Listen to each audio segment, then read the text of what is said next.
በስመ አብ ወወልድ ወመንፈስ ቅዱስ አሐዱ አምላክ አሜን። በስመ አብ ወወልድ ወመንፈስ ቅዱስ በስመ አብ ወወልድ ወመንፈስ ቅዱስ አሐዱ አምላክ አሜን። እንደምን ሰነበታችሁ የመሌ ቲዩብ ተከታታዮች በሙሉ። ይህችን ሰዓት ባርኮና ቀድሶ በዚህ ሰዓት ላይ ይህንን ሀሳብ እንድናስብ ያነሳሳን መድኃኒታችን መድኃኔዓለም ኢየሱስ ክርስቶስ በፈጠረው አንደበት ሁሉ በሰማይም በምድርም ስሙ ከፍ ብሎ የተመሰገነ ይሁን አሜን። እንግዲህ ተመልካቾቼ በዛሬው ቀን ደግሞ ይዤላችሁ የቀረብኩት ሰሞኑን በዚህ ጾም፣ ጸሎት፣ ስግደት፣ አስራት፣ ቅዱስ ቁርባን ቤት ውስጥ የጸሎት ቤት መስራት ያስተማረን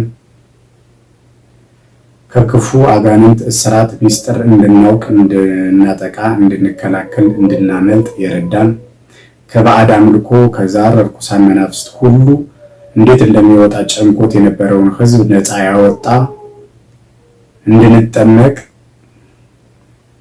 በምን እንደምንከላከል የእግዚአብሔርን ጦርና ዕቃ ያወቅንበት ታላቅ ጉባኤ ስም የማጠልሸት ዘመቻ ተጠናክሮ ከመቼውም በላይ እንደሰማችሁት ሰሞኑን በከፋ ሁኔታ ቀጥሏል ማለት ነው። ስለዚህ ይህንን በስማም እንኳ ብሎ የማይቆርስን ብዙ ሕዝብ ወደዚህ ሁኔታ ያመጣ ታላቅ ጉባኤ ማለትም ወደ መጾም፣ ወደ መጸለይ፣ ወደ መስገድ፣ ወደ መቁረብ፣ አስራት ወደ ማውጣት፣ ባዕድ አምልኮን በመተውና ወደ እግዚአብሔር በመዞር እና የመሳሰሉትን ብዙ ነገሮችን ያስተማረን ጉባኤ ከዚህ ያወጣንን በስማም ብለን እንኳን ማንቆርስ የነበርነውን ህዝቦች ብዙዎችን ያነቃን ጉባኤ ስም ሲጠፋና ሲጠለሽ ዝም ባለማለት በጉባኤው የተጠቀምን ሰዎች ወደዚህ ህይወት የመጣን ሰዎች ድርሻችንን፣ የበኩላችንን፣ የአቅማችንን ሀሳብ መስጠት ስላለብን ያንን ምክንያት አድርጌ ነው ማለት ነው ዛሬ ውይይት የምናደርገው። እንግዲህ እንደሚታወቀው ብዙ ጊዜ እንደዚህ አይነት ነገሮች በተደጋጋሚ ቢነሱም ቀደም እንዳልኩት እንዳሁኑ የከፋ ነገር የለም። እስኪ ድሮ ጀምሮ የነሱ የነበሩ ጥያቄዎችን ምክንያት አድርጌ ወይም መነሻ አድርጌ ሀሳቤን ልጀምር እና እነሱ ናቸው የድሮ ጥያቄዎች ናቸው አሁንም ያንን ምክንያት በማድረግ ማደሪያዎቹ የሆኑትን ሰዎች ሰይጣንና አጋንንት አስነስቶ በነዛ ጥያቄዎች ዙሪያ ነው አሁንም እየተጠነከረ የመጣና እየተባባሰ መጥቶ እነዚህ ምክንያቶች በማድረግ ነው ማለት ነው ሰፊ ዘመቻ የጀመረው። ስለዚህ እነዚህ ጥያቄዎች ምንድናቸው ወደሚለው ልሄድና ጥያቄዎችን ለማብራራት እሞክራለሁ ማለት ነው። በመጀመሪያ እኔ እንዲታወቅልኝ የምፈልገው ስለኔ ማንነት አንደኛ መምህር ግርማ አያውቁኝም። እኔም የማውቃቸው ጉባኤያቸው ነው። ጉባኤያቸው ላይ መንፈስን ሁሉ መርምር በተባለው መሰረት የራሴን የአቅሜን ምርምር አድርጌ በደረስኩበት ኦርቶዶክስን በትክክል ይሰብካሉ። ኦርቶዶክስ ማለት ጾሙ፣ ጸልዩ፣ ስገዱ፣ ቁረቡ፣ አስራት አውጡ፣ የቤት ውስጥ የጸሎት ቤት ስሩ፣ ከባዕድ አምልኮ ውጡ፣ ከሱስ ውጡ የሚለውን በተሳካ ሁኔታ እነ አባት ሁለት ሀብታት ከሰባቱ ሀብታት ሁለቱን በደንብ አድርገው የተሰጡ በመሆናቸው ያን ምንድነው የማስተማርንና የመፈወስን ጸጋ የተሰጡ አባት ስለሆኑ በዚህ መነሻነት ነው እንግዲህ የጉባኤው ተጠቃሚና መስካሪ የሆንኩት ማለት ነው። ግንኙነቱ ከማንም ጋር አይደለም ለማለት ፈልጌ ነው። በቃ የራሴንና ያወቅኩትና የተጠቀምኩትን ወይም ደግሞ ከሌሎች ቦታዎች ጥምቀት ስነ ስርዓት በሚደረግበት ሰዓት የሚሆነውን በማገናዘብ ነው ይሄንን የማቀርበው ማለት ነው። ለምሳሌ የመጀመሪያው ጥያቄ ካህን አይደሉም የሚል ነው። አሁን ይህን ጥያቄ በምን መልሼው አልፋለሁ ወይም ደግሞ እኔ እንደ መምህርነቴ ወይም እንደ ጉባኤው ተጠቃሚነቴ አንደኛ አባት ወይም ደግሞ ቅስና የመስጠት ኃላፊነትና ድርሻ ባለድርሻ አካል ማን ነው የሚለው ነው። እነዚህ ስም ያጠፉት ናቸው እናንተ አድማጮች ናችሁ ወይስ እኔንም ወይስ ማን ነው? ስለዚህ ይሄንን ስልጣነ ክህነት የሰጠ አካል መርምሮና ለሌሎቹ ኦርቶዶክስ ውስጥ ላሉ ብዙ ካህናት ስልጣንን የሰጠ አባቶች በመሆኑ ይህንን ለነሱ መተውና ሌላውን ነገር የሚጠቅመንን ነገር መውሰድ ግዴታችን ነው። አንድ ሁለተኛ እነዚህ የሚጠይቁ ሰዎች ኦርቶዶክስ ውስጥ ሆኖ ኢትዮጵያ ውስጥ ያሉ ካህናትን በአጠቃላይ ክህነታቸው ሲሰጥና ማንነታቸውን የሚገባቸውን የማይገባቸው መሆኑን አጣርተው የሚያውቁ ናቸው። ሌላው ቀርቶ እንደው የንስሐ አባት ብለው የያዙትን ሰው ከስልጣነ ክህነት እንዴት እንዳገኙ የሚያውቁ ናቸው። በእርግጥ እውነት እንነጋገር ከተባለ ክህነት ያላቸው አጥማቂያን አሁን በዚህ ስድብና በዚህ እንግልት ውስጥ አላለፉም። ለምሳሌ ቀሲስ ሄኖክ ወይም ደግሞ አንድ አባት አሉ። እሳቸውም ከዚህ ሐሜትና እንትን ሊወጡ አልቻሉም። በአጠቃላይ የዚህ ዘመቻ ምንድነው? ስም ለማጠልሸት እንጂ ስልጣነ ክህነትን እንትን ለማለት የተፈልጎ የተደረገ አለመሆኑን በእነዚህ ምክንያቶች እናውቃለን። አንደኛ ሁሉም ካህናት ሌላው ቀርቶ የንስሐ አባት የሆነን ሰው ስልጣነ ክህነቱ ሲሰጥ ስነ ስርዓቱ ሲፈጸም ወይም ደግሞ የንስሐ አባት የሆነውን ሰው ባክግራውንድ የበፊት ሁኔታውን ይገባው ላይገባው የሚለውን መርምሮ ነው እንኳን የመምህር ግርማን ማለት ነው። ሁለተኛው ስልጣነ ክህነት ያላቸው ሰዎችም ከዚህ ነገር ተርፈዋል ወይ ከሐሜት። ሶስተኛው እኛ ይሄንን የመመርመር ስልጣን አለን ወይ? ባለድርሻ አካል የሰጠውን ቤተክርስቲያን የሰጠችውን አምኖ ከመቀበል ውጪ ሌላ ምን አማራጭ አለ? እነዚህ ሶስት መሰረታዊ መልሶች ናቸው ማለት ነው ለዚህኛው። በመቀጠል በቱቦ ጸበል ለምን ይረጫል የሚል ነበረ ጥያቄ የነበረው። በቱቦ ጸበል ለምን ይረጫል ለሚባለው አሁን አጠር አድርጌ መልስ የምሰጠው ብዙ ጊዜ ብዙ ቦታዎች ሄጃለሁ። ለምሳሌ አንዳንድ ቦታ እንደዚህ በቱቦ የሚረጭበት ቦታ አለ። ካህናት ይዘው በቱቦ ይረጫሉ፣ ብዙ ቤተክርስቲያናት ውስጥ ማለት ነው። አጥማቂ የተመደበለት ላይ ቄሶች ማለት ነው። ሁለተኛው በተከፈተ ቧንቧ ወይም ደግሞ ዝም ብሎ ራሱ ሰው ገብቶ ቤተክርስቲያን ውስጥ አንዴ በቃ ጸበል ነው ብሎ አምኗል፣ ጸበልም ነው እዛ ውስጥ ቧንቧ ሲከፈትለት ገብቶ ተጠምቆ የሚወጣ ሰው አለ ብዙ ቤተክርስቲያናት ላይ። ይሄም የተለመደ ነው። ሶስተኛው ካህናት አሉ መስቀል ይዘው አስለፍልፈው 7 ጊዜ ጮኸ ውጣ ብለው የሚሉ በየቤተክርስቲያኑ ብዙ አጥማቂ አብሎ ቤተክርስቲያናቸው የመደበዋቸው ካህናት አጥማቂዎች አሉ። በአራተኛው ደግሞ ሌላው ቀርቶ ዮርዳኖስ የሚባል ብዙ ቦታ ላይ አለ። ያ ዮርዳኖስ የሚባለው ምንድነው? ዋናው ጸበል ወይም ደግሞ ከላይ ጥምቀት ይካሄድና የዛ ውሃ አልፎ ሄዶ የሆነ እንደ ባህር የተጠራቀመ ሲኖር እዛ ጋር ማንም ካህን የለም፣ ምንም አጥማቂ የለም። ሰው ሄዶ እዛ ውስጥ ተነክሮ ይወጣል ማለት ነው። በዛ ሰዓት አጋንንት ይቃጠላል። አንደኛ ሰውየው አምኗል፣ ሁለተኛ ኦልሬዲ ይሄ ጸበል ነው። ስለዚህ በእነዚህ ምክንያት አይነት ጥምቀት ቤተክርስቲያን በሙሉ ይካሄዳል ማለት ነው። አምስተኛ ብዬ የሚለው ደግሞ ለምሳሌ እኛ ቤት ውስጥ ጸበል ከየቦታው አምጥተን እናጠምቃ ማለት ለምሳሌ አንድ ቤተክርስቲያን ላይ ጸበል በጀሪካን ቀርተን አመጣን። ከቤታችን ያለ በሽተኛ ካለ ወደ ቤተክርስቲያን መሄድ ያልቻለ ያንን ጸበል እላዩ ላይ ብንደፋበት ኦልሬዲ ጸበሉ ጸበል ነው። ሰውየው ማምኗል። ጸበሉን በሰውየው ላይ የደፋበት ያመጣው አካልም አምኗል። ይሄ ጸበል ነው። ሰይጣኑን ያምናል። በአጠቃላይ ይሄ አንዴ ጸበል የሆነ ነው ማለት ነው። የተባረከና የታመነ ነው ማለት ነው። ስለዚህ በእንደዚህ አይነት ነገሮች ይታለፋል ማለት ነው። ስለዚህ መምህር ግርማ ከዚህ ውጭ ያደረጉት ነገር የለም። ቤተክርስቲያን ይሄዳሉ። ቤተክርስቲያን ተባርኮ ጸበል ሆኖ የተቀመጠን ጸበል በሰው ላይ ይረጫሉ፣ አጋንንት ይለፈልፋል። አጋንንት ማስለፍለፍ ደግሞ ቅድም እንዳልኳችሁ እሳቸው ጋር የጀመረ ሳይሆን ሁሉም ቤተክርስቲያናት ውስጥ መስቀል የያዙና በቱቦ የሚረጩ ሰዎች የሚያደርጉት ነው ለማለት ነው።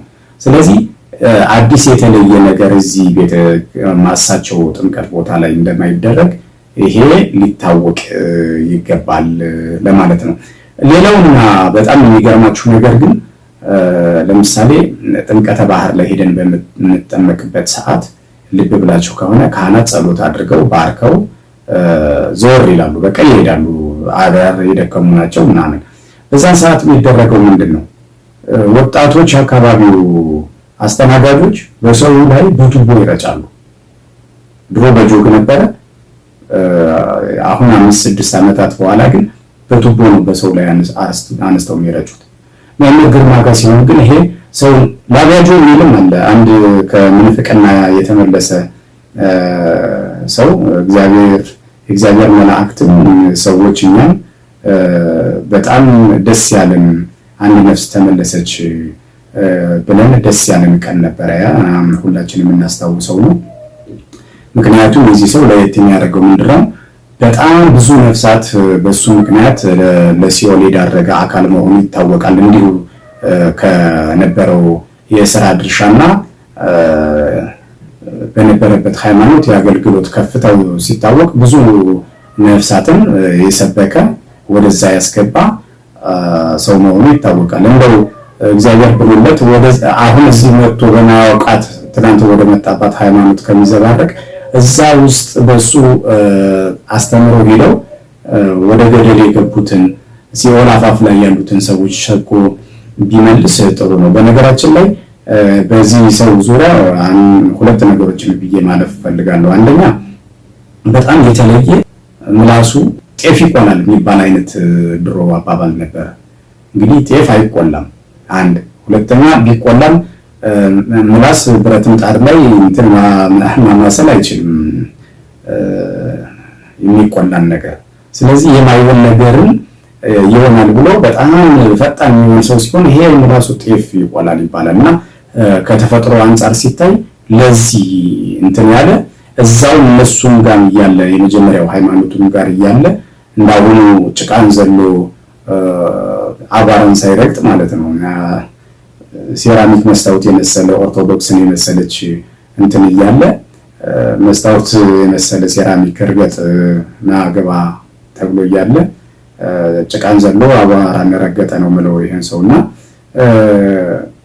እንደዚህ በማድረግ የሚታወቅ የነበረ እዛም እያለ በጣም ይበጠብጣቸው የነበረው ሰዎችን ሕጸጽ በማውጣትና በመንቀፍ ነበር። አሁን መጥቶ ደግሞ እዚህ መሰሎቹን የማሰባሰብ ስራ ጀምሮ ይሄን ስም የማጠልሸት እንትን ጀምሯል ማለት ነውና አንደኛውና ዋናው የዚህ ጉባኤ ጸር ሆኖ የተገኘው በዚህ ሰዓት ደግሞ እሱ ነውና በሌላው ይህ ሰው ከምንፍቅና ተመልሶ ወደዚህ ይምጣ እንጂ እላዩ ላይ ያለው መንፈስ ወጥቷል ሄዷል ማለት አይደለም።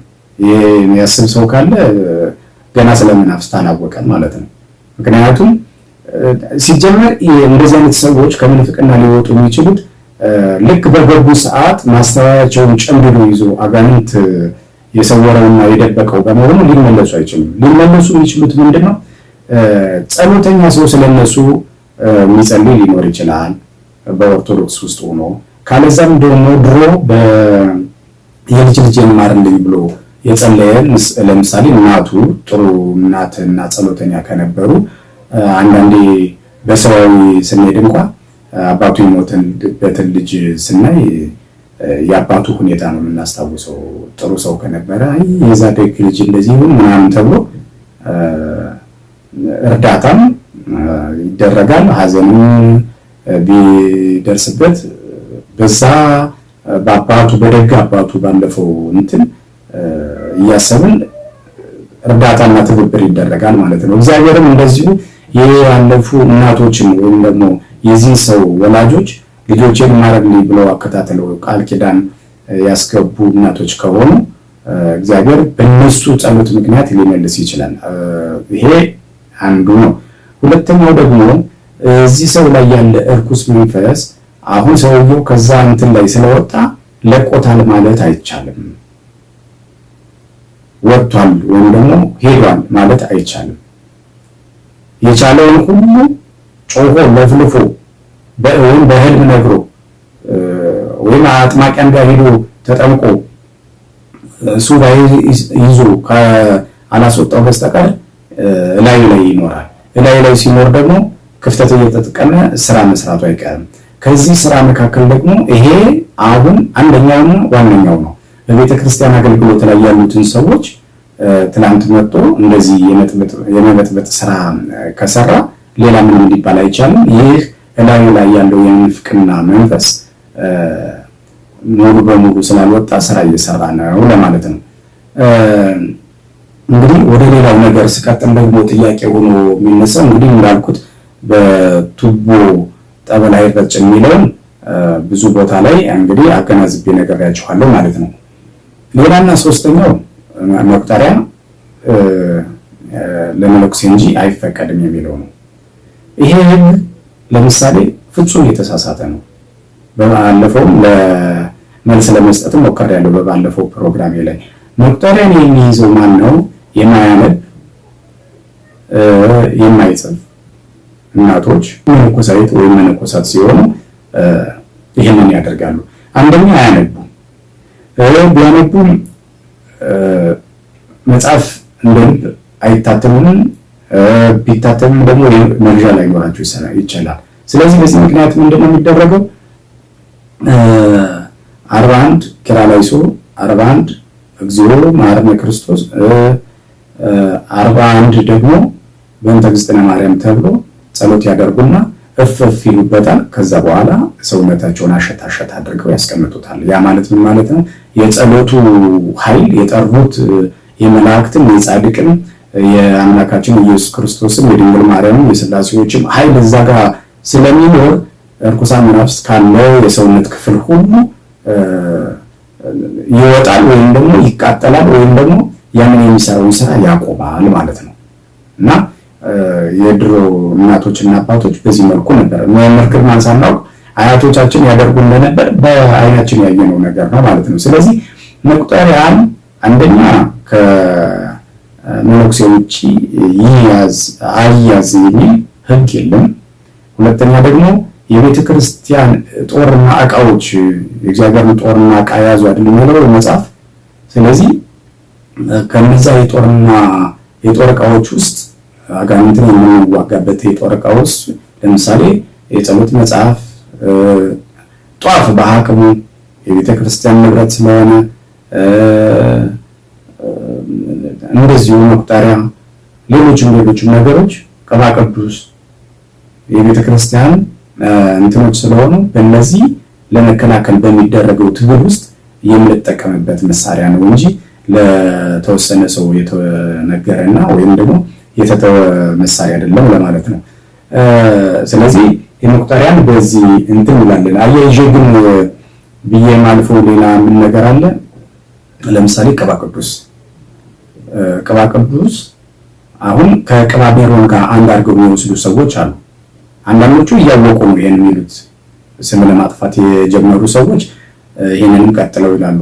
አሁን እነሱ እንደሚሉት የወይራ ዘይት ብንለው ይሻላል መሰለኝ። እንግዲህ የተባረከ የወይራ ዘይት ቅባ ቅዱስ ቢለው በቃ ስሙን አጋንንት ስለሚፈራው እንጂ ቅባ ሜሮን የሚባለው አንደኛ ከቤተ ክርስቲያን አይወጣም፣ ሁለተኛ ክርስትና ቤት ውስጥ አሰግደከ ለአብ አሰግደከ ለወልድ አሰግደከ ለመንፈስ ቅዱስ ይኩን ስምከ ገብረ ሥላሴ ይኩን ስምኪ ወለተ ሥላሴ ካለ በኋላ ካህኑ እንትኑን ባርኮ ማህተብ ያስራል። ከዛ ቅባ ሜሮኑን ይቀባል፣ ጸበሉን ያፈሳል፣ ያጠምቃል። እንደዛ አድርጎ የሥላሴ ልጅነትን ያሰጣል ማለት ነው። ይሄኛው ቅባ ሜሮን ከዛ የማይወጣ ነው። ይሄኛው ግን ልክ አንድ ነገር ለምሳሌ የምንበላውን ነገር በቃ ከሱቅም እንግዛምን አማትን ጸሎት አድርገን የመብላት ያክል ይሄኛው የወይራ ዘይት ደግሞ ጸሎት ተደርጎበት ሰውነታችንን ተቀባብተን አጋንንትን የምንቃወምበት የቤተ ክርስቲያን ንብረት እንደማለት ነው። እንጂ ከዛኛው ጋር የሚያገናኘው ነገር የለም ለማለት ነው። እና በዛን ሰዓት ላይ የሚጠየቅ ጥያቄ የነበረ ደግሞ ምንድነው ሰይጣን ግንባር ላይ ለምን ይታሰራል የሚሉ ናቸው። ሰይጣን ግንባር ላይ የሚታሰርበት ምክንያት ልክ መድኃኒታችን ኢየሱስ ክርስቶስ ይፈውስ በነበረ ሰዓት ላይ ጌታ ሆይ ይህንን እኛ ማውጣት ያልቻልነው ስለምንድን ነው ብለው ሐዋርያት ሲጠይቁት ይህ ወገን ማለት እንግዲህ አይነት አንዱ ማለት የሥራ ድርሻም ስምም ያለው ይህ ወገን ከጾምና ከጸሎት ውጪ አይወጣም ያላቸው ምን ማለት ነው? የቶሎ የሚወጣና የማይወጣ እንዳለ ይታወቃል ማለት ነው። ቶሎ የማይወጣው ምንድነው? ከያዘው ስንት ጊዜው ነው ብሎ ሲጠይቀው ሰው አባትየው ከልጅነቱ ጀምሮ ነው አሉ። ይህ ማለት ምን ማለት ነው? አንደኛ አብሮ እንደተወለደ የሚያመለክት ነው ማለት ነው። ስለዚህ አብሮ የተወለደ ዘር ሆኖ የመጣ ከሆነ እዚህ ነው ሰውዬ ላይ ደርሶ 400-500 ዓመት የቆየ እና እየተወለደ የመጣ መንፈስ እንዲህ በቀል ይወጣል ማለት አይደለም። ዘርነቱን ይቋረጣል ማለት አይቻልም። በእርግጥ 400-500 ዘር ሆኖ ሲመጣ ሁሉ ሲኦል ነፍሳትን ወስዷል ማለት አይደለም። በዛ ዘር ሐረግ ውስጥ ያሉትን እሱ እያለም ድል አድርገውት አብዛኛዎቹ የገነት አድራሻቸው ገነት የሆኑ ሰዎች ሊሆኑ ይችላሉ ማለት ነው። ይሄ በዚህ ግንዛቤ ሊኖር ይገባል። ነገር ግን አሁን እዚህ ላይ ሌላ ግንዛቤ ልንወስድ የሚገባው ነገር ምንድነው? ከያዘው ስንት ጊዜው ነው ሲል መያዙን ከወለደው አባቱ እና ከፈጠረው አባቱ ማን ነው ሊያውቅ የሚችለው? ስለዚህ መጠየቅ አያስፈልገውም ነበር እኮ መድኃኒታችን ኢየሱስ ክርስቶስ የልጁን አባት ከያዘው ስንት ጊዜው ነው ሲል አንደኛ እኛ እንድናውቅ ነው። ይሄንን ግንዛቤ አሁን እያወራ ያለሁትን ግንዛቤ እንድንወስድ ነው። ከዛ ሰውየው ደግሞ ከልጅነቱ ጀምሮ ነው አለ አብሮ የተወለደ ነው ለማለት ነው። ስለዚህ እነዚህ ነገሮች ሁሉ እንድናውቅ ተፈልጎ ነው። ከዛ ሌላው መልእክቱ ምንድነው? የማታምን ጠማማ ትውልድ ከእናንተ ጋር እስከ መቼ እኖራለሁ? አምጣው ወደኔ አለና ፈወሰው ማለት ነው። ይሄ ከእናንተ ጋር እስከ መቼ እኖራለሁ ማለት የኔን መሞት መሰቀል ከማድረግ በኋላ ይህ ስልጣን ወደ እናንተ ይመጣል። ስለዚህ ይሄ ስልጣን ደግሞ ከሐዋርያት እንደተባለው ተሰጥቶ በልብሳቸው በጥላቸው ሁሉ እየፈወሱ የሄዱት በዚህ ቃል ኪዳን ነው። ያንን ቃል ሲናገር ፈልጎ ነው ማለት ነው እንደኔ ያረዳል። ይሄ ከሆነ በኋላ እንግዲህ እሱ እንዳለውም ከኛ ጋር አይኖሩም። እነሱም ቅዱስ ጳውሎስም ቅዱስ ጴጥሮስም አለፉ። ወደ በትውልድ ተላልፎ መጥቶ ደግሞ ወደ መላከ መንክራት ግርማ ወንድሙ ከሰባቱ ሀብታት ውስጥ የሀብተ ፈውስና የሀብተ የማስተማር ጸጋ ሆኖ ተሰጠ ማለት ነው። ይሄ ንጹህ ስንሆን እንደዚህ መረዳት ያለብን። ቀጥሎ ምንድነው ስምህ ማን ነው ይለው ነበር ሌጊዮን። ከዛ ደስ ቀጥሎ ደግሞ ምንድነው ያለው ብዛቱን የተነገሩ ብዙዎች ነን አለ። ይሄ ሁሉ ቃል መመላለስ መድኃኒዓለም ኢየሱስ ክርስቶስ ሳያውቀው ቀርቶ አይደለም። አሁን በሚደረገው ሁሉ ሰዎች ግን አብረውት ያሉ በዙሪያ ያሉ ሰዎች በዚህ ነገር ዙሪያ ግንዛቤ እንዲያደርጉ ፈልጎ ያደረገው ነው ማለት ነው። እና በዚህ መልኩ ነው መረዳት ያለብን ለማለት ነው። እና ይሄ ሁሉ ነገር የተነሳው ከምንድነው? ሰይጣን ግንባር ላይ ለምን ይታሰራል ስለሚለው ለማምጣት ነው። ሰይጣን ግንባር ላይ መታሰር ያለበት ይሄ ወጣው ብሎ አንዳንዴ ሸውዶ እዛው የሚቀርና ተደብቆ ስራውን የሚሰራል። ስለዚህ ይሄ ምንድነው መሆን ያለበት? እንዳይሸውድና እየተመላለሰ እንዳያስቸግር ግንባሩ ላይ ሲታሰር ከነበረበት ቦታ ሁሉ ተሰብስቦ ይወጣል። ከወጣ በኋላ ደግሞ ስራውን ያቆማል። ስራውን አቆሞ ደግሞ በጾምና በጸሎት በስግደት በሱባኤ በደንብ አድርጎ መከራውን የበላ እንትን ምርር ያለው እሳት የወዛበት በዛ ሁኔታ ውስጥ ከተሸኘ ይህን ሰው ዘወር ብሎ ያየው ማለት ነው። ስለዚህ የመውጣት የመግባት እንትን አይኖርም። ሁለተኛ ለምሳሌ ገንዘብ ያጠፋ ከሆነ ሌሎች ጉዳቶችን ሰውየው ላይ ያደረገ ከሆነ እነዚህን ጉዳቶች እስኪመለስ ድረስም እንትን ሊባል ይችላል። ለምሳሌ ገንዘብ እየደበቀ የሚያስቸግር ከሆነ ከደበቀበት ገንዘቡን ለሰውየው እስኪመልስ ድረስ ሊሆንም ይችላል። ብዙ ምክንያቶች አሉ እና በዋነኛነት ግን ይህ እርኩስ መንፈስ ይህ ወገን ተቃጥሎ እንዲወጣ ለማድረግ ነው እና አብሮ የተወለደ እርኩስ መንፈስና ልክ ዛሬ ገብቶ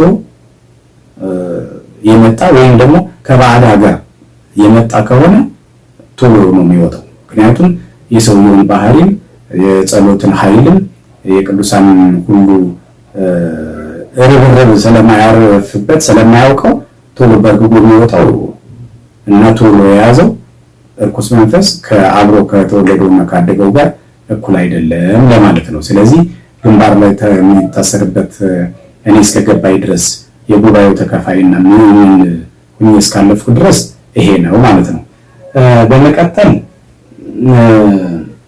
ሰውየው ወታደር ነበሩ።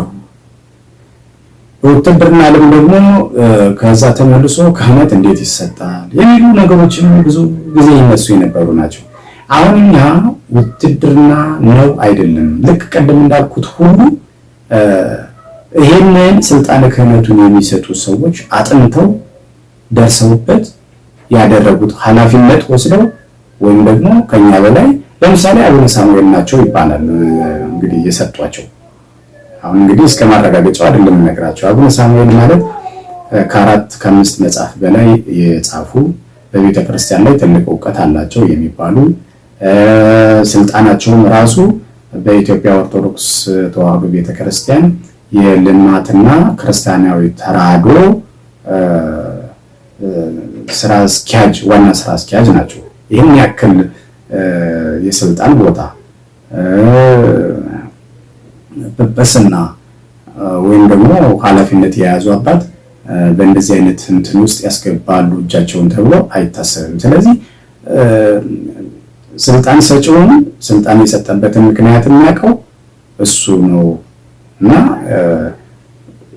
እዚህ አይነት እንትን ላይ ወታደር ነበሩ ምናምን የሚባል ነገር ቢመጣ አያስኬድም።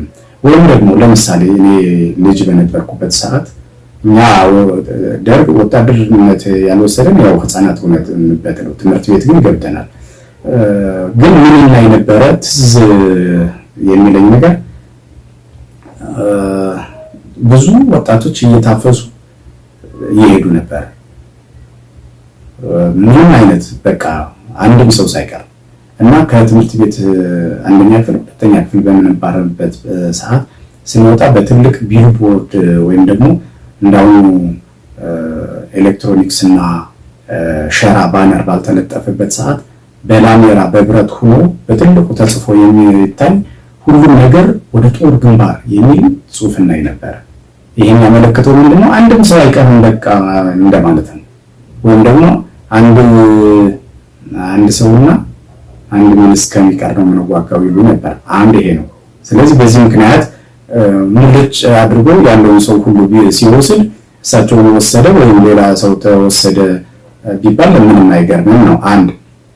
ሁለተኛው እኛ በተወለድን ሰዓት በደርግ ውስጥ የተወለዱ ልጆች ብዙዎቹ ክርስትና ያልተነሱ ጓደኞቻችን አሉ። የባለስልጣን ልጅ ከሆኑ በተለይ ያ ምንድነው ክርስትና መነሳት፣ በዓላት ማክበር፣ ጾም መጾም አይቻልም የነዚህ ቤተሰቦች በተለይ እና ሃይማኖት የሚያረክስ የነበረ ሃይማኖት እንድትጠፋ የሚጥር መንግስታዊ ስርዓት ስለነበረ ዲያቆንና ቄስ ምናምን ነው ብሎ ወደ ኋላ ይተዋል ማለት ዘበት ነው። ስለዚህ ግንዛቤ ስንወስድ ከዚህ አንጻር ሁሉ መሆን አለበት ለማለት ነውና ውትድርና ሄደው ቢመጡ እኔ ምንም አይደለም በቃ እና ስለ ውትድርና ስናስብ በዚህ መልኩ ነው ውስጥ የሚያስበው ከዚህ ማያልፍም ብዬ ነው የማስበው ማለት ነው። ሌላ የሱዳን ሽቶ ይዘው ነው የሚያደርጉት ይላሉ። መስቀሉ ላይ ጻለ እንትና ማን ነው ስሙ መቁጠሪያው ላይ ጻለ እነዚህ አይነት ነገርም የሚያወሩ ሰዎች ነበሩ። እጹብ የት አለ ሲባል ግን እጹብ የሚያሳይ ሰው የለም። ወይም ደግሞ ሽቶ ሰውን ሲቀቡ አይተን አናውቅም። እና ከየት አምጥተው እንደሚወራ ራሱ መሰረት የሌለው ነገር ነበር። አንዳንዶች ብዙ የሚያወሩበት በሰይጣን ኃይል እንደሆነ ደግሞ ብዙ የታዘብኳቸው ነገሮች አሉ። ለምሳሌ አንዷ በምትፈወስበት ሰዓት እዛ ፕሮግራም ላይ መጣ መብራት ኃይል ኮንዶሚኒየምን እያንዳንዷን ቤት እያንኳኳ ማለት ይቻላል መምህር ግርማ ሲኪኒ ሱሪ ለብሰው ሱዳን አብረን ቆመናል እያልኩኝ አወራ ነበረ ሲል ሰምቻለሁ። ልጅቷ ግን የተፈወሰችው እዛ መጣ ነው። ለምን እንደዚህ ያልሽኝ ሲሏት ከተፈወሰች በኋላ መዳኛ የሆነው ነበር ያለችው። እና ግን እስቲ ታስታውሻለሽ ወይ? አዎ። በእርግጥም ግን እኔና አንቺ እንተዋወቃለን ወይ? በፍጹም። እና ምን ለማለት ነው? ከመሬት ተነስቶ የሚያወራ ብዙ ሰው እንዳለ ወይም ደግሞ ከመሬት ተነስቶ ብቻ ሳይሆን በአጋንንቱ ኃይል እነዚህ የሚቃወሙ ሰዎች ሁሉ እንደዚህ አይነት እስራት ውስጥ ያሉ ሰዎች መሆኑ ደግሞ ግንዛቤ ውስጥ ሊኖር ይገባል ለማለት ነው።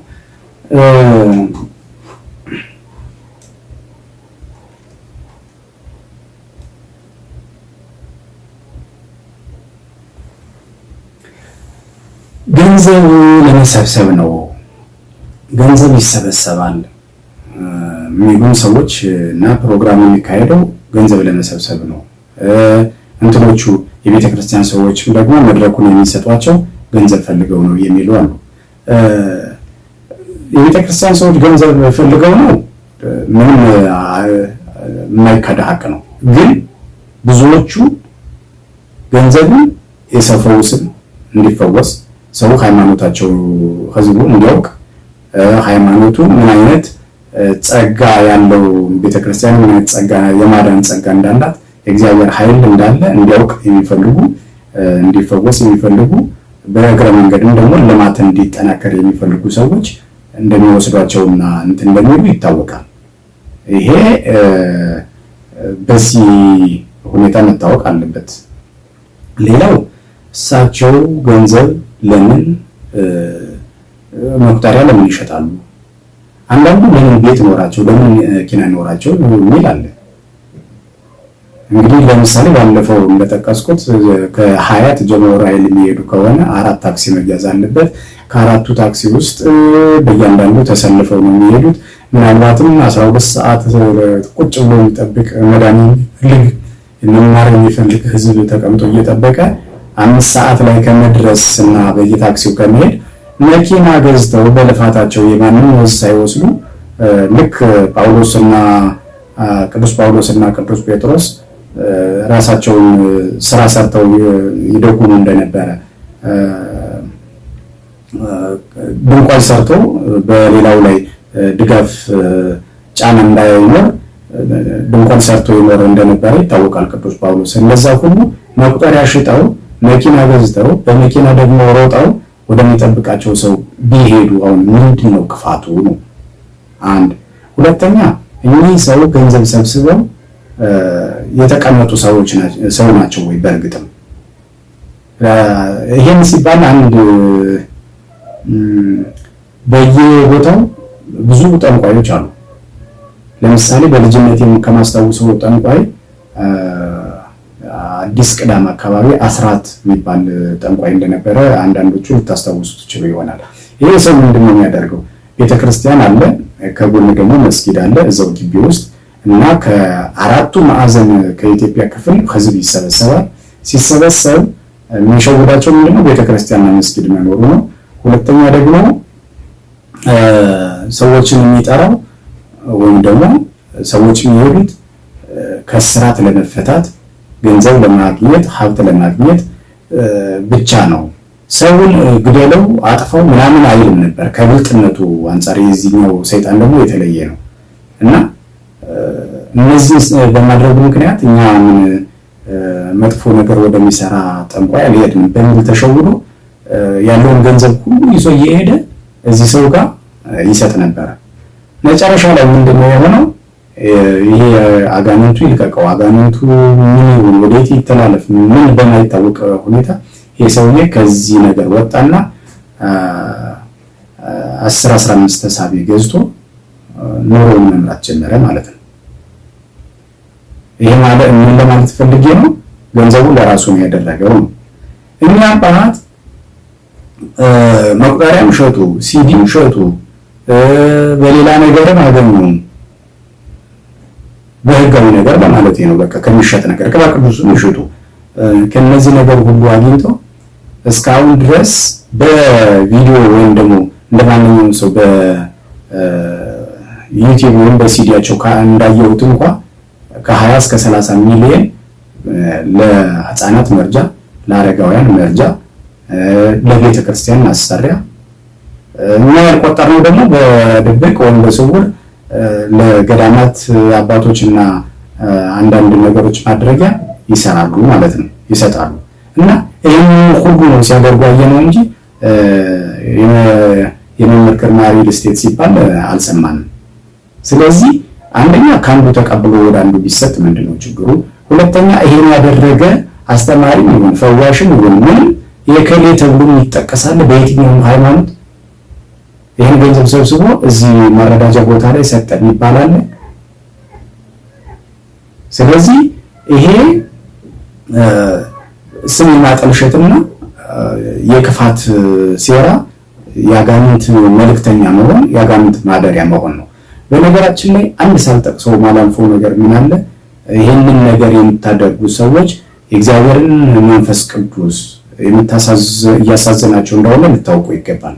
እንዴት በሉኝ። ለምሳሌ ፍቅርተ የምትባለው ቁጥር 14 ሲዲያቸው ላይ ያየናት እህታችን ከ19 ዓመት ስቃይ በኋላ ተፈውሳለች። ይቺ ሴት ስትፈወስ ብዙ ነገሮችን ጊዜ ግንዛቤ ውስጥ አስገብተናል። አንደኛ ይቺ ሴት ስትፈወስ እግዚአብሔርን በማምለክ ውስጥ የነበረች ነች። እንደውም ያገባችው በቅዱስ ቁርባን ነው።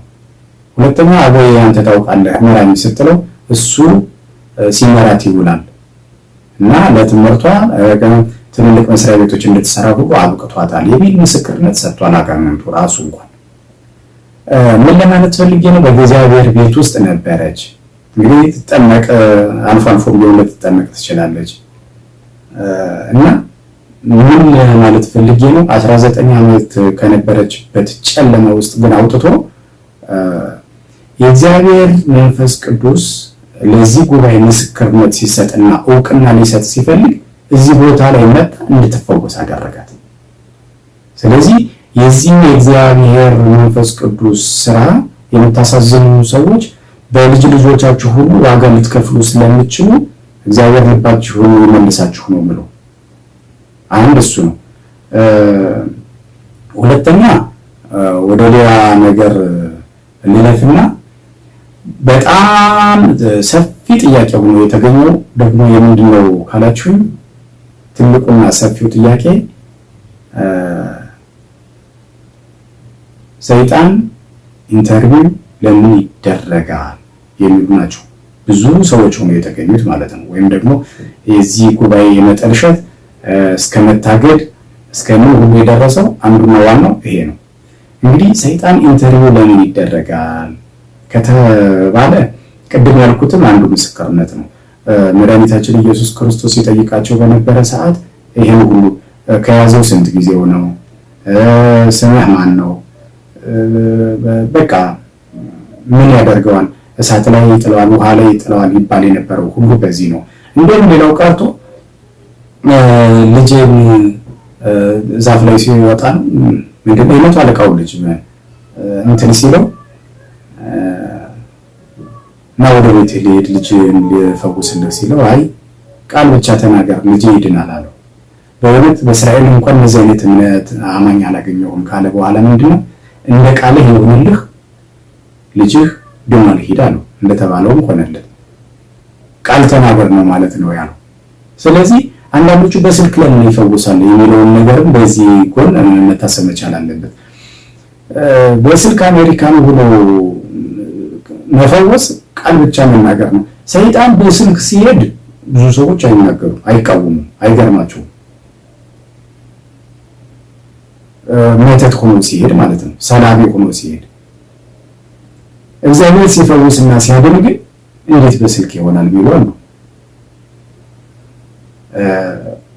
በጣም የሚገርም ነው ይሄም ለማለት ነው። ከዛ ውጪ ወደ ኢንተርቪው ስንመጣ ሌላው ለምሳሌ እቺ 19 ዓመት አይነ ስውር የነበረችው ሴት እንደ ምሳሌ ላንሳት እንጂ እኮ ብዙ ሰዎች ልበ ስውር የሆኑ ህይወታቸው የተሰወረባቸው አይነ ጥላው፣ ዛሩ፣ ቡዳው፣ መተቱ፣ የአየር አጋንንቱ ብዙ ነገር ሃይምሮን እውር ያደረገው ብዙ ህዝብ ከዚህ ምን ሆነ የሆነ ነገር ማለ ብቻ እያለ መልስ አጥቶ ጠያቂ ሆኖ ብቻ ይኖር የነበረን ሰው መፍትሄ ሰጠ፣ ጠላቱን ያሳወቀ። ጠላት ማሳወቅ ብቻ አይደለም፣ እንዴት በተጋድሎ ይሄንን ጠላት አንድን ማጥቃት፣ መከላከል፣ ከዚህ ደግሞ ማምለጥ እንዲችል አድርጎ ያስተማረ ትልቅ ጉባኤ ነው እና ኢንተርቪው የሚጠቅመው ምን ላይ ነው? ቅድም እንዳልኳችሁ ከእንደዚህ አይነት ሰዎች በምሳሌነት ደግሞ 19 ዓመት አይነ ስውር ከነበረችው ሴት የመጣችው አመጣጧ እንዴት ነው ቢባል አንደኛ የሌሎቹን ኢንተርቪው ከሲዲ ሰዎች ሰምተው ነግረው አሳምነዋት ነው። እነዛ ሰዎች የሌሎቹን ኢንተርቪው ባያዩ ኖሮ ለእሷም አይመሰክሩም። ይህ ምስክርነት ደግሞ እዚህ መጣ አይኗ ባልበራ ነበረ እና በዚህ አይን መብራት ውስጥ ደግሞ ምን አለ? አሁን ከ19 ዓመት አይን መብራትና ከኢንተርቪው የሰው ገመና ከመውጣት የትኛው ነው የጽድቅ ስራ ወይም ደግሞ በጣም ወሳኝ እና አስፈላጊው ነገር የትኛው ሚዛን ይቀመጣል ማለት ነው። ከዛ ውጭ ደግሞ ይሄ የሰዎች ገመና ነው ተብሎ ሲባል አንደኛ በእርግጥም የሰዎች ነው ይሄ ገመና የሰይጣን እንጂ አንድ። ሁለተኛ ኢየሱስ ክርስቶስ ይሄንን አድርጎ ሲያልፍ በዚህ ውስጥ አላጠቃለም ነው ወይ እሱ ይጠይቅ የነበረውና ይመለስለት የነበረውን። ሶስተኛ እሱ ይጠይቅና ይመለስለት የነበረው ይሄ ትውልድ እንዲማር ፈልጎ ነው እንጂ ተጠያቂውን አካል ከመጠየቅ ይልቅ የዛ የሆነ ያለውን ነገር ሁሉ ከመሆኑ በፊት ተጠያቂው ከሚመልስለት በላይ እሱ አያውቅም ነበር ወይ?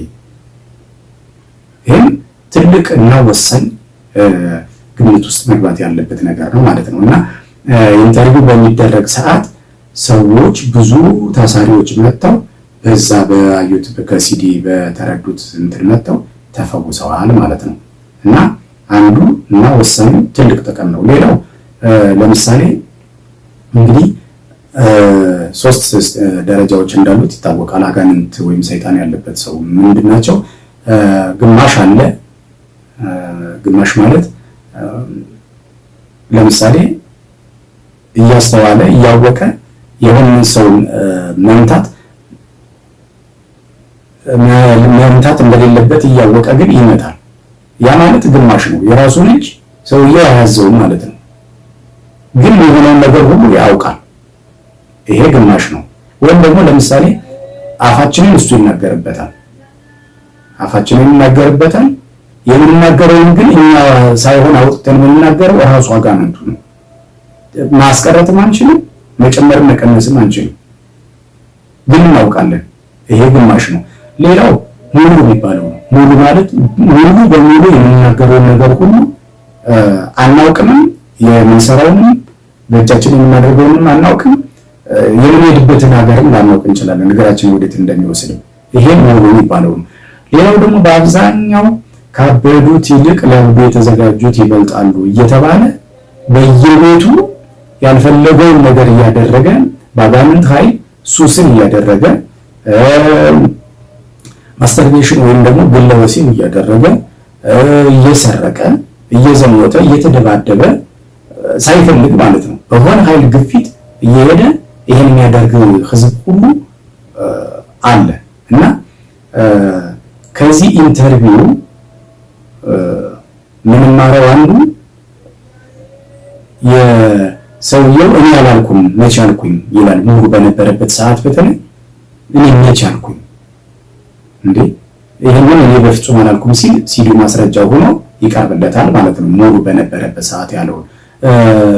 ከዛ ውጪ ሌላ ሶስተኛ ጥቅሙ የዚህ ደግሞ ቃለ ምልልስ በሚያደርግ ሰዓት አጋንንቱ አንደኛ የትኛው የአጋንንት አይነት ምን አይነት የስራ ድርሻ አለው፣ የት ቦታ ያጠቃል፣ ዛር ነው፣ አይነ ጥላ ነው፣ መተት ነው፣ ምንድን ነው? እሺ እነዚህ ምልክቶቹ ምንድን ናቸው?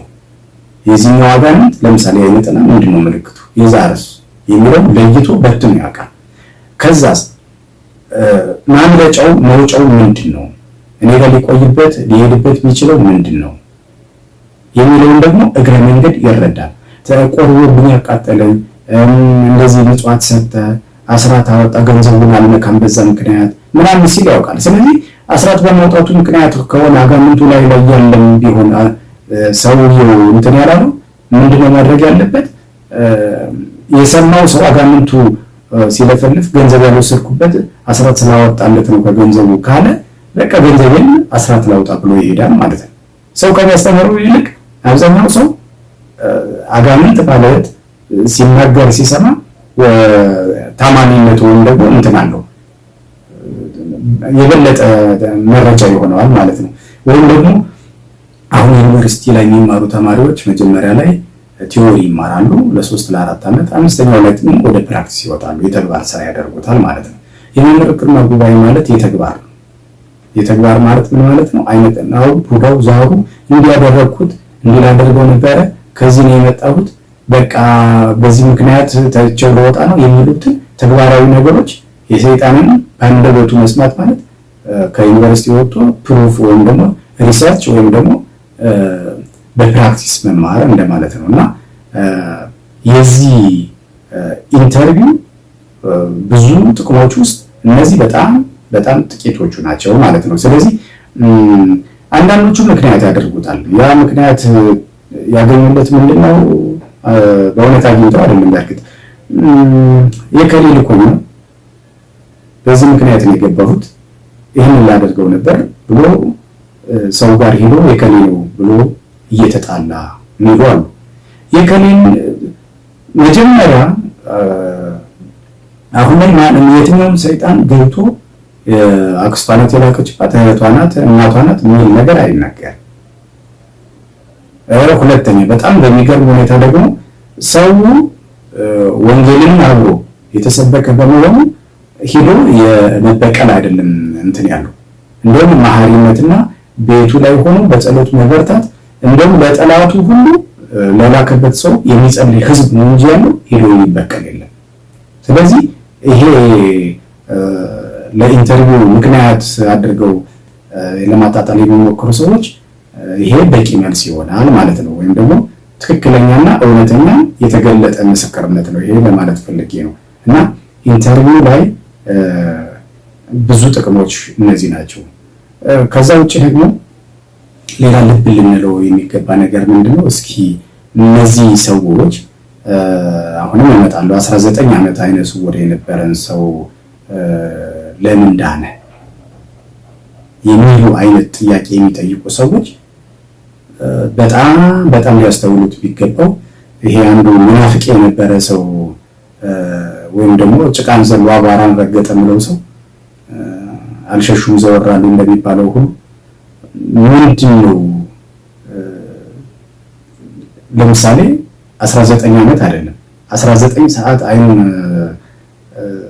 በጨርቅ ወይም ደግሞ በሌላ ነገር ተጠቅልሎ እንዳያይ ተደርጎ ሄድና ሽንት ቤት ደረሰና ቢባል ሽንት ቤት ወጥቶ ሲወጣ ደግሞ ሽንት ቤቱ ጉድጓዱን በዝም ብሎ በአይነ ህሊናቸው እንደው ሳሉት እስኪ ጉድጓዱን በእግሩ ዳብሶ ሲያገኘው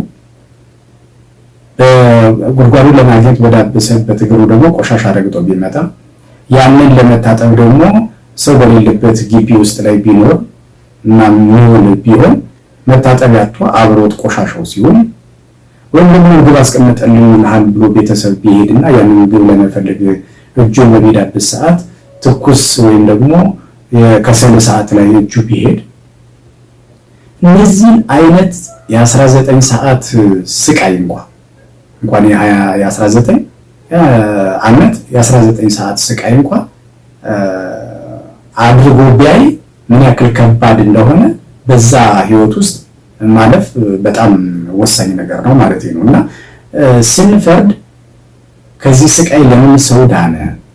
ለምን ጠላቱን አወቀ? ለምን ጠላቱን መከላከል እንዴት እንደሚቻል አወቀ? እግረ መንገድን ደግሞ የእግዚአብሔርን መንግስት ለመውረስ በሚደረግ ሂደት ውስጥ ለምን መጣ?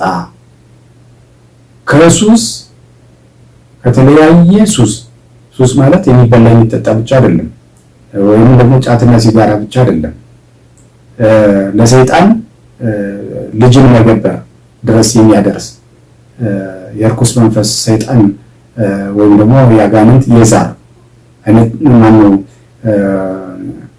ጠቋር፣ አዳልሞቴ፣ ዘንጋላ፣ ጨጋር፣ አባቡሌ ምናምን እየተባለ እንትን እያሉ ሲሰግዱ የሚኖሩ ሰዎችን ነፃ ማውጣት፣ እነዚህ ነገሮች በጣም የተለዩና ለጉባኤው ላይ መለያዎቹ ናቸውና እግዚአብሔርን ባታሳዝኑ እንደዚህ አይነት ሰዎች እንደው ረጋ ብላችሁ መለስ ብላችሁ ብታስቡበት ጥሩ ነው። ቤተክርስቲያንን እንግዲህ ቅድም እንዳልኩት ጾሙ፣ ጸልዩ፣ ስገዱ፣ ቁረቡ፣ አስራት አውጡ፣ የበረከት ስራ ስሩ፣ መጽውቱ፣ ከባዕድ አምልኮ እና ከሱሰኝነት ውጡ ተብሎ ይሰበካል ብዙ ጊዜ ቤተክርስቲያን ላይ። ይሄ ጉባኤ ባደረገው ልክ ግን ህዝቡ ተረድቶታልና ሰይጣን ማስረጃ ሆኖም ደግሞ ህዝቡን የመለሰ በዚህ ጉባኤ ልክ አለ እውነት ንጹህ ሆነን እንነጋገር ከተባለ እሱ ጋር ሳይሄድ ሰው ይሄንን ሌላ ቦታ ተምሯል አያደርግም እንዴ ቢባል ያስኬዳል?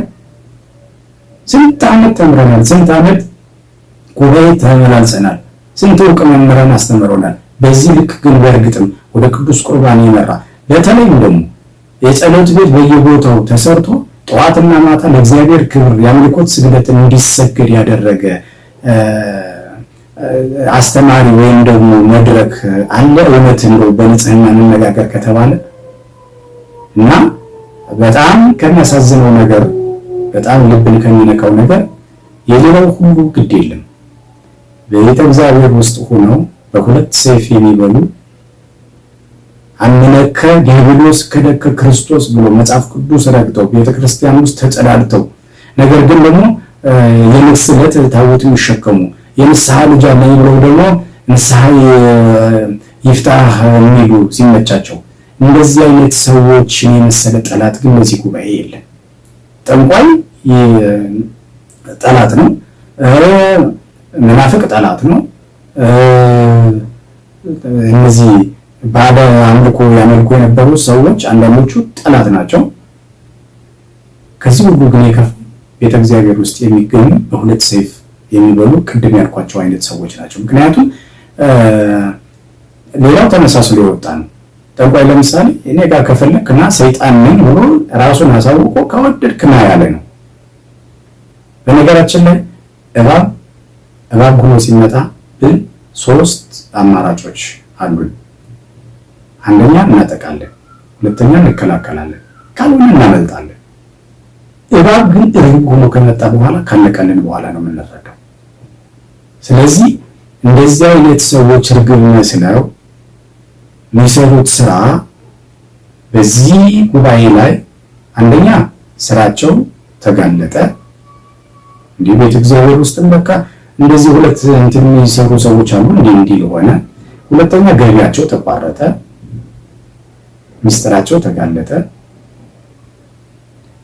እና ክብራቸው ወረደ። ከመፈራት ይልቅ ወደ መናቅም ይሄዳሉ እነዚህ እና እነዚህ አይነት ሰዎች ለጉባኤው ትልቅ ጸር የሆኑ ሰዎች መሆናቸው ብዙ ጊዜ የምንሰማው የምናየው የምናስበው ነገር ነው ማለት ነው። እና መናፍቁ ምርኮ ስለተወሰደበት ነው። አንድም የገቡት ይወጣሉ፣ ይሄ ጉባኤ ማስረጃ ሆኗቸው። ሁለትም ሊገቡ ይሄ የሄዱት ማነው ሊገቡ ያሰቡት ደግሞ በቂ ማስረጃ በዚች ቤተክርስቲያን ላይ አግኝተው አጋንንት እንደሆነ አውቀው የሚቀሩ አሉ። ስለዚህ በዚህ ምክንያት መናፍቅ ይጠላዋል። ጠንቋይ ይጠላዋል፣ ገንዘብ ቀርቶበታል፣ ተዋርዷል፣ እየከሸፈበት ተቸግሯል። ንግድ ፍቃድ ብቻ ለምን የሚታደሰው በዚህ ዘመን? መተት ሁሉ እየታደሰ ነው የሚኖረው እና ይሄ እድሳት ሁሉ ቀረባቸው በየጊዜው የሚያገኙት። በቃ ከዚህ ሁሉ ግን ቤተክርስቲያን ውስጥ ያሉ ሰዎች ጠላትነት ለዚህ ጉባኤ በጣም የከፋ ነው እና በእነዚህ ምክንያቶች ይሄንን ውጊያ አንድ ብቻቸውን ሆነው ይሄንን ተቋቁመውት ይኖራሉ ማለት ነው። ስለዚህ በጣም የሚገርመኝ ነገር ደግሞ ሌላ የምቀጥለው ነገር ምንድነው? አገልግሎት ሲባል አይነት አለው። የዚህ አገልግሎት ልቅ ከሚለኝ ነገር ግን አንዳንድ ጳጳሳት እንዴት አንደኛ ሁለት አይነት ጸጋ ከሰባቱ ሀብታት ውስጥ ሁለቱ ትልልቅ ሀብታት እንደተሰጧቸው፣ አንደኛ የማስተማር፣ ሁለተኛ የመፈወስ። በነገራችን ላይ ትምህርታቸውን ብቻ እንስማ ብሎ የሚሄድ ሰው ሁሉ እንዳለ ይታወቃል። ጉባኤ ላይ ብዙ አይነት ጉባኤ ከሚገኙ ብዙ ሰዎች መካከል አንደኛው ትምህርታቸውን እንስማ ብሎ የሚሄደው፣ ሌላው እስኪ ምን አላቸው እኔ ያሳሰርኳት ተፈታች ወይ ትልቅ መነጽር አድርገው አይናቸውን ሸፍነው ተከናንበው የሚሄዱ ብዙ ሰዎች አሉ። ከነዚህ ሁሉ አንዱ ትምህርታቸውን ብሎ የሚሄድም አለ ለማለት ፈልጌ ነው። ወይም ደግሞ አቡነ ሄኖክ ከተናገሩት ውስጥ እንባ እየተናነቃቸው እንደውም ጀርባቸው ላይ የነበሩ ስብከተ ወንጌሎች ቀሚሳቸውን እንደለበሱ አይናቸውን እየጠረጉ ያለቅሱ እንደነበረ እንትናቸው ላይ ይታያል። አቡነ ሳዊሮስም ይህንን ነገር ጠቀስ አድርገውት ሲያልፉ አይተናል። በጣም አድካሚ ስራ ነው የሚሰሩትም። ስራው እንዴት አድካሚነቱን ልብ ልትሉ ይገባል። በተለይ ጉባኤው ላይ ተሳታፊ የነበራቸው ሰዎች ምንድነው ጠዋት 2:30 ላይ ወይም 3 ሰዓት ላይ ቅዳሴ ያልቃል። ቅዳሴ ካለቀ በኋላ መድረኩን የሚረከቡት እሳቸው ናቸው። መድረኩን ከተረከቡ በኋላ የሚያደርጉት ምንድነው? እንደ ማንኛውም መምህር አተራኖስ ዘርግተው ያስተምራሉ። ማስተማሩ ምናልባት 1 ሰዓት ሊጨርስ ይችላል።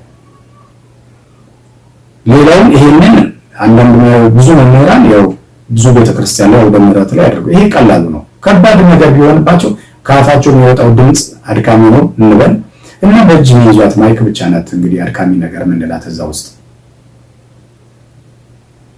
ሌላ ነገር የሚያደክም የለውም። እኛ አባት ግን 1 ሰዓት እንደነሱ ቆሞ እንበል። ሁለተኛ ደግሞ 1 ሰዓት ከቆሙ በኋላ ወንጌል አስተምሮ ሲጨርሱ ቅድም አጋንንት ኢንተርቪው ምን ያደርጋል የተባለውን ደግሞ ኢንተርቪው ያደርጋል። ኢንተርቪው በሚያደርጉበት ሰዓት ከዛ ከሚንሰበሰብ ከሚርበተበት ከሚጮህ አጋንንት የሚወጣውን ትንፋሽ ልብ ልንል ይገባል። አንድ ሰው አይደለም እንግዲህ ከብዙ አጋንንት ካለባቸው ሰዎች በጣም ከሚተነፍሱ በጣም ከሚጮሁ ሰዎች የሚወጣውን ትንፋሽ ተመልከቱ። ስለዚህ ይሄን በማስለፍለፍ ሌላ ቢያንስ 1 ሰዓት ወይ 2 ሰዓት ይቆያሉ። እንግዲህ እኛ አባት ይሄን ሁሉ ሲያደርጉ አንደኛ ቆመው አይደለም፣ ሁለተኛ ትንፋሽ በዝቶባቸው ነው። በአጠቃላይ 3 ሰዓት ቆዩ ማለት ነው መድረክ ላይ። እንቀጥላለን። ይሄ በጣም ፓወር ያለው ቱቦ ላቢያጆ እንዳሉት ማለት ነው። ላቢያጆ ያለው የመናፍቁ የነበረው ሰው እና ይሄንን ይዘው ወጥተው በጣም ግፊት ያለው ውሃ ጸበል ነው። ይሄንን በየሰው ሲረጩ አጋንንት ያለበት ብቻ አይደለም፣ አጋንንት ያለበት ላያቸው ላይ ይወድቃል። አባን የሚረጩ የሚል ደግሞ ላያቸው ላይ ይወድቃል። ይሄን ሁሉ ግብ ከሞቀ ትንፋሽ ጋር ችለው ደግሞ ሌላ 1 ሰዓት ተኩል ወይ 2 ሰዓት ያገለግላሉ። ይሄ ማለት ምን ማለት ነው? ከ2 ተኩል እስከ 8 ሰዓት ድረስ እዛ ቆመው ከጉልበት ስራ ጋር ማለት ነው 20 እና 30 ዓመት ያገለገሉት በዚህ ሁኔታ ነው። እንግዲህ ቅድም እንዳልኳቸው አንድ ሰዓት መድረክ ላይ ቆመው ማስተማርና ማይክ ይዞ የቆመው ሰው ነው እንግዲህ ነበር በዚህ አገልግሎትና ልፋት ምናልባትም ሲያልፍ ስቃይ ሊባል የሚችል የአገልግሎት አይነት ያገለገሉትን አባት ሊወቅሳቸው የትኛው ሞራል ነው እስኪ ዝም ብለን ስናስበው ማለት ነው። ከአገልግሎት ከተባለ በንጽጽር ሲታይ ሲሶ አይደለም። አንድ መቶኛ የማይሆን እንትን ነው ልፋት ነው ከሌሎቹ አንፃር ከሌሎቹ አንገል ሲታይ ማለት ነው። እና ይሄን ሁሉ ስቃይና መከራ ችግር ተቋቁመው በዚህ ላይ ደግሞ ሞራልን የሚጎዳና ስም የሚያጠፋ የሚያጠለሽ ነገር እየሰሙ ይሄን ልፋት እየለፉ በዛ በኩል ደግሞ የተቸገረን ቀደም እንዳልኩት በየህፃናት መርጃው በየአረጋውያን መርጃው በየቤተ ክርስቲያን በፈረሰበት እየሄዱ ይሄን ሁሉ በጎን ደግሞ ያደርጋሉ። ይሄንን ተቃውሞና እንትን እየተቋቁሞ ይሄንን ልፋት ተቋቁሞ ማለት ነው። እና ይሄን ሁሉ አድርጎ ያስተማረን ለብዙ ሊፈወሱ ሰዎችም አርአያ የሆነን ጉባኤ ማርከስ፣ ስም ማጥፋት፣ ማጠልሸት እግዚአብሔር መንፈስ ቅዱስ ማሳዘን ነው። ደግሜ እላለሁ አሁን ለልጅ ልጅ ዋጋ የሚያስከፍል ሊሆን ይችላል። እና 11 ጳጳሳት አንድ ጳጳስ ክህነት ሰጠን ይበል 11 ጳጳስ ክህነቱ ሳይምልበት የእሳቸውን አገልግሎት ምስክርነት አይመሰከርም። እና የምትናገሩ አንደበት ሁሉ ተጠንቀቁ። ሁለተኛ ደግሞ ከዚህ በላይ በፊት በነገራችን ላይ ሰብስክራይብ እና ሼር ብታደርጉት በተከታታይ የማቀርበው ፕሮግራም ስለሆነ ሁላችንም እንጠቀማለን። ከዛ ውጪ ደግሞ ሌሎች ሰዎችም ያገኙታል ይሄን ማለት ነው።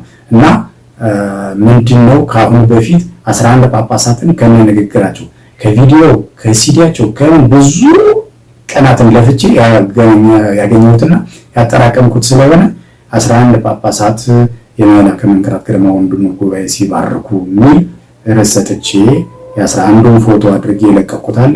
እሱን ገብታችሁ ብታዩት ከበቂ ማስረጃ ጋር ታገኛላችሁ ማለት ነው። ስለዚህ ቢያንስ ይህን ፕሮግራም የሰማችሁ ሰዎች እነዚህ ከስም አጥፊዎች አንደኛው